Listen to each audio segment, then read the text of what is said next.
আসসালামু আলাইকুম ভিউয়ার্স, কেমন আছেন? আশা করি সবাই ভালো আছেন। এই দেখুন, আজকে আরেকটি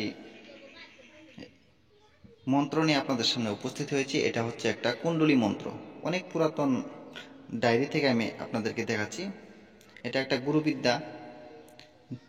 মন্ত্রটা দেখলে বুঝতে পারবেন এগুলো মন্ত্র কোনো বই কিতাবে পাবেন না। এটা হচ্ছে গুরুবিদ্যা। এটা দিয়ে আপনারা কুণ্ডলী দিতে পারবেন, যে কোনো কুণ্ডলী দিতে পারবেন। কিভাবে করবেন সেটাও আমি বলবো। ভিডিওটি স্কিপ করবেন না, মন্ত্রটি আগে দেখে নেন।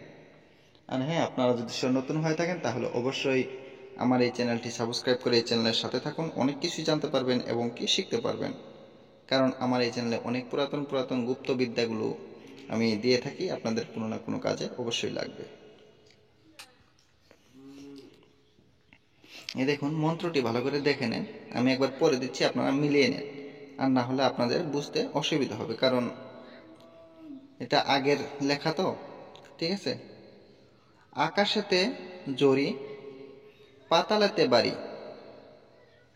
ধাই ধাই উঠিল পালাই, তিন কোনো বন্ধ করি, হাতে দিয়ে তালি, সুং সুং ধ্রিং ধ্রিং, ওং ওং তুহ স্বাহা। ঠিক আছে, আমি আবার পড়ে দিচ্ছি, আপনারা মিলিয়ে নেন আর না হলে লিখে নেন। আকাশেতে জরি, পাতালেতে বাড়ি, ধাই ধাই উঠিল পালাই, তিন কোনো বন্ধ করি, হাতে দিয়া তালি, সুং সুং ধ্রিং ধ্রিং, ওং ওং তুহ সোয়াহা। ঠিক আছে, আশা করি আপনারা মন্ত্রটি লিখে নিচ্ছেন, আর না হলে স্ক্রিনশট মেরে নিচ্ছেন।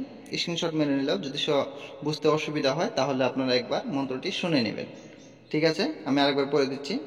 আকাশেতে ঝরি, পাতালেতে বাড়ি, ধাই ধাই উঠিল পালাই, তিন কোনা বন্ধ করি, হাতে দিয়া তালি, সুং সুং ধ্রিং ধ্রিং, ওং ওং তুহ সোয়াহা। ঠিক আছে, এই মন্ত্রটি শুধুমাত্র আপনারা একবার পড়বেন আর একটা হাতে তালি মেরে দিবেন। ঠিক আছে, এই মন্ত্রটি একবার পড়বেন, একটা হাতে তালি মারবেন। একবার পড়লেই হয়ে যায়। এরপরও আপনি 3বার বা 7বার করতে পারেন।